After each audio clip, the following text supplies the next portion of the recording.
At Boston Medical Center, we're well known for providing access to quality care for all and for delivering exceptional care without exception. Our goal is for BMC to be the model in providing the greatest possible access to health care for people with disabilities. And yet we often hear from our patients that they experience barriers in getting to care. Their direct feedback and the work we're doing with the Boston Center for Independent Living helps us understand what we must do to improve.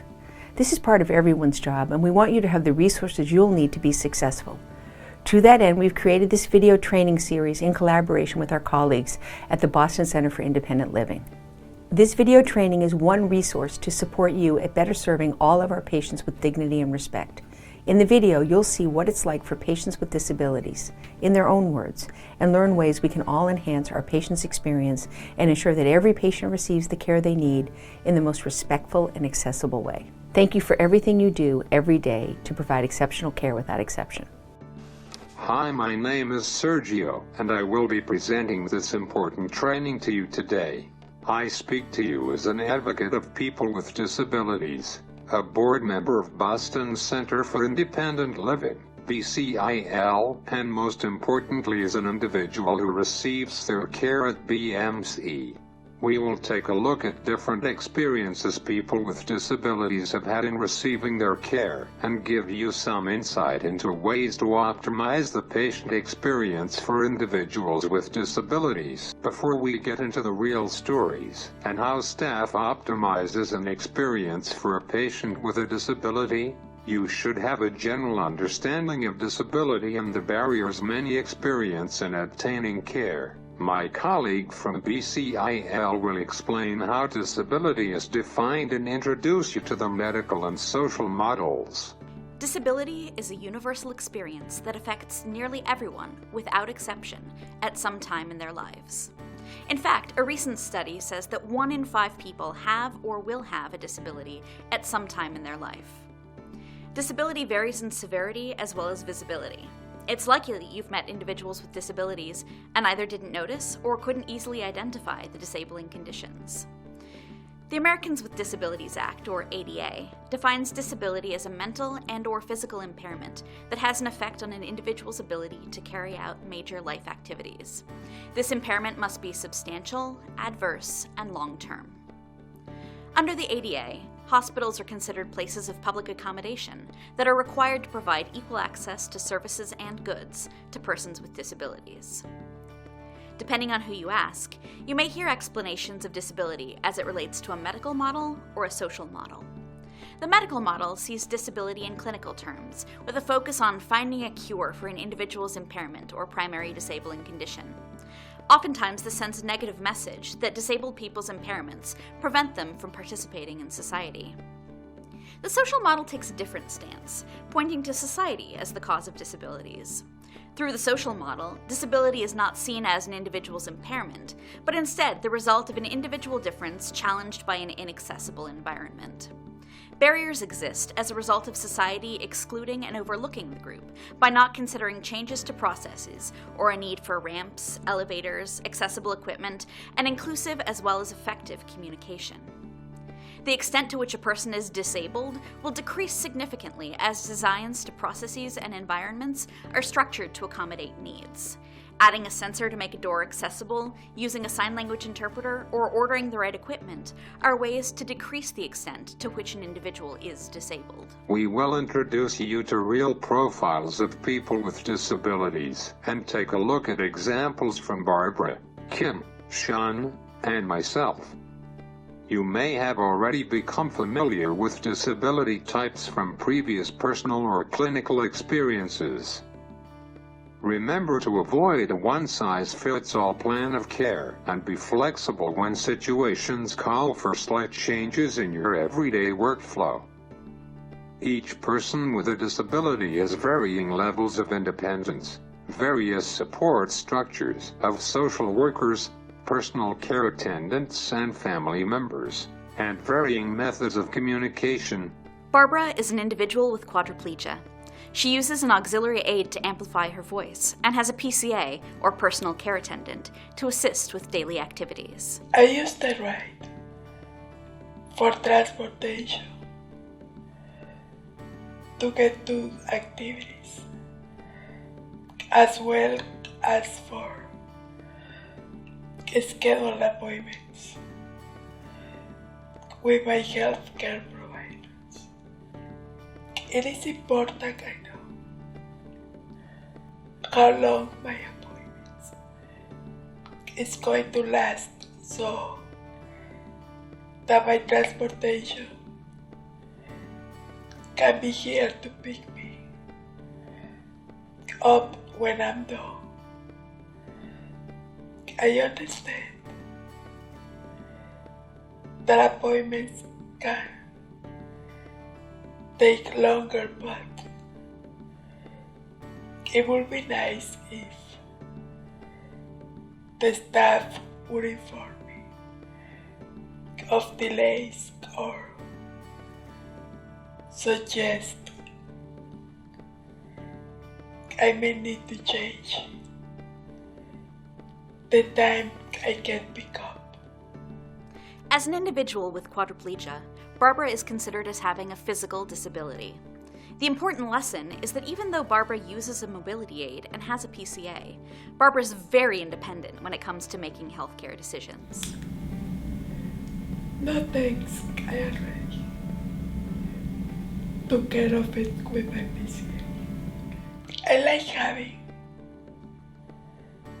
my PCA with me at appointments because he's familiar with my needs. But the main thing is that I want to be spoken to directly. No one knows how your body feels except for you. Listening to the patient is really important. Like Barbara, I too have a physical disability, but it is referred to as cerebral palsy. As you see, I also have a communication disability. With this device I have a voice, it's just a matter of having the time and the opportunity to use it. I know it is important for me to repeat information, but sometimes staff could do a better job to document key points while listening to my concerns. Yeah, and just so you know, Sergio uses a communication device, so you'll need to give him a minute to turn it on and set it up. Okay, thanks for letting me know. I'll head over there now. We will look at another story and give you some insight into the importance of approaching situations differently. Kim also has a communication disability and communicates using a very basic board in addition to nonverbal cues. In order to understand what she's saying, the other party needs to be willing and able to identify nonverbal cues and use the board to communicate with her. I came to meet with Kim while she was inpatient. I remember asking Kim, "Do you know when you're going to be discharged? Has anyone tried to work with you using the communication board?" I remember thinking how scary it must be to not have anyone directly communicate with her. Kim is like anyone else. Being hospitalized, she would rather be at home and want staff to update her on the plan of care. Kim is an advocate for herself and others, so much so that she was awarded a certificate from the Massachusetts Developmental Disabilities Council for being a strong self-advocate. With the right mix of time and patience, Kim can answer most of your questions. She just needs to be given the opportunity. For another perspective on types of disabilities, we will take a look at the experiences of a new patient, Sean. Sean has had seizures since infancy. In addition to epilepsy, Sean has autism, or is autistic, and has a developmental delay.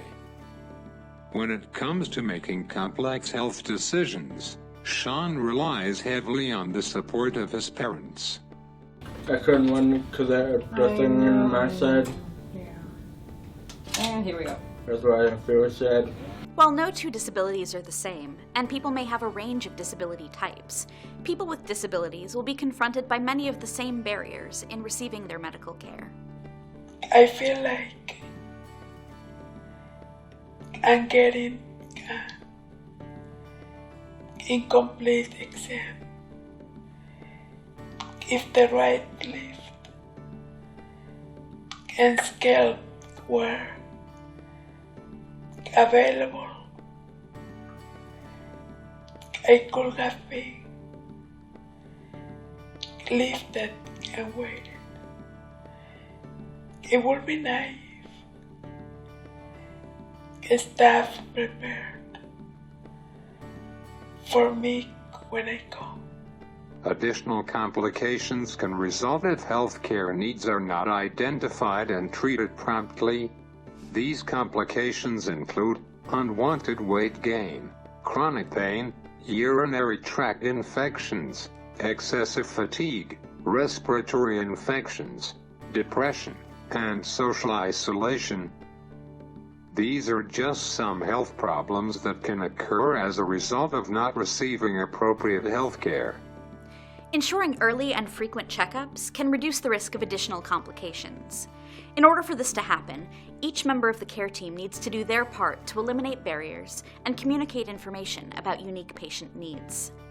Gathering information from the individual with the disability and the care team about specific needs are the first steps.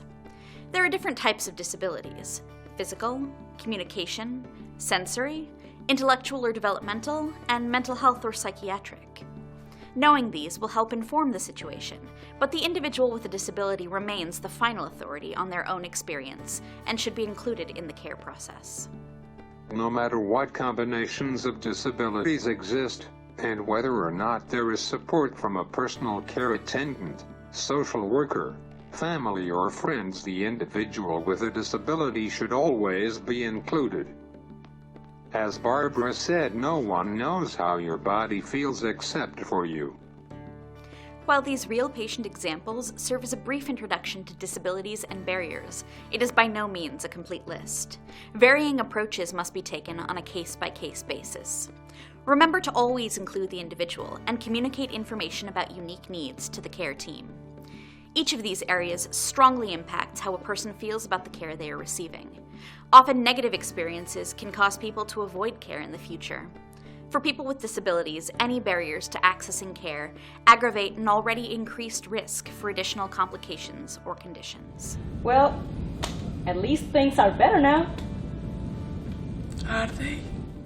If, after listening to patients' concerns or complaints, you feel you are unable to resolve the problem, offer to facilitate a conversation with your manager or patient advocacy.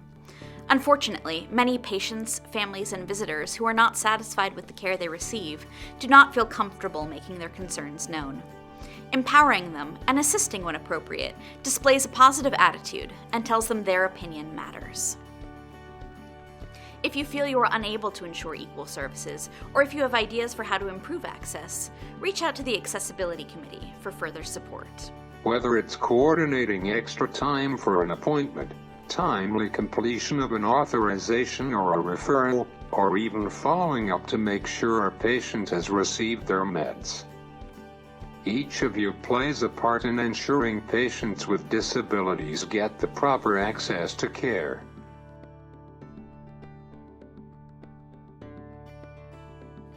Thank you for all that you do.